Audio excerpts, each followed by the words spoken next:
Churches in Mexico City were open for Mass today. They were the first services in 3 months following a lockdown for the coronavirus pandemic. Several protective measures were in place, including social distancing and taking the temperature of each attendee.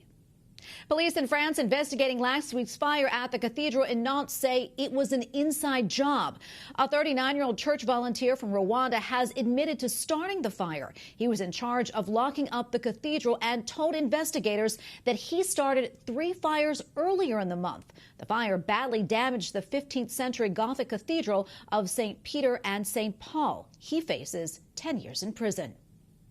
Pope Francis says that he welcomes the news of a ceasefire in eastern Ukraine. Fighting between the rebel forces and the Ukrainian army began back in 2014.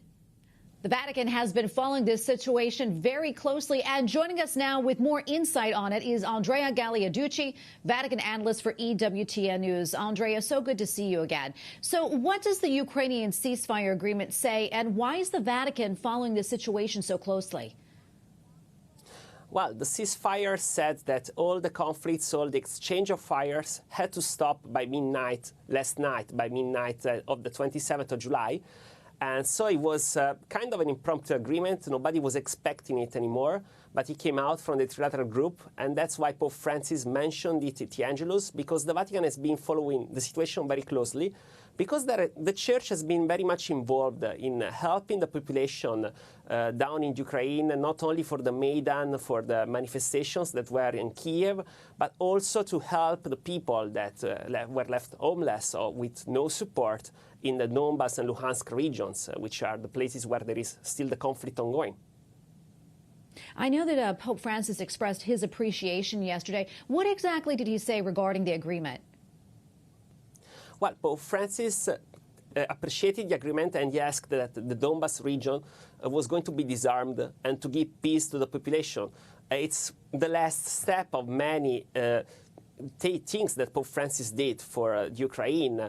Not later than last year, Pope Francis also summoned all the Greek Catholic bishops from Ukraine to talk about the Ukrainian situations in the Vatican for a so-called interdicasterial meeting. So Pope Francis was very appreciating it, but now the issue is if the ceasefire will stay. Andrea, what else has the Vatican done to help the situation there in the Ukraine? Well, back in 2016, Pope Francis called a special collection for Ukraine.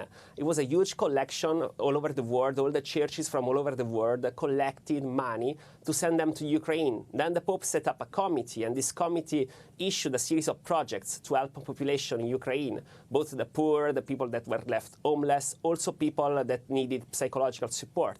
And it was a sort of new kind of help, because it was done also with the support of other kind of organizations, not just Catholic relief services. Then 2 cardinals went to Ukraine. Cardinal Parolin and Cardinal Sandri went there, both for the Secretariat of State and for the Eastern churches.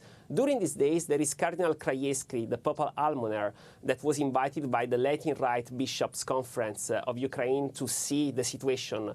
So there have been a lot of initiatives, and also the Papal Nuncio Gugerotti, that now has been sent to the UK, but has been in Ukraine until last month, has been many times into the conflict area. Well, Andrea, thank you so much for coming on today. We always appreciate you and your analysis. Andrea Gagliarducci, Vatican Analyst for EWTN News. Thank you again. Thank you.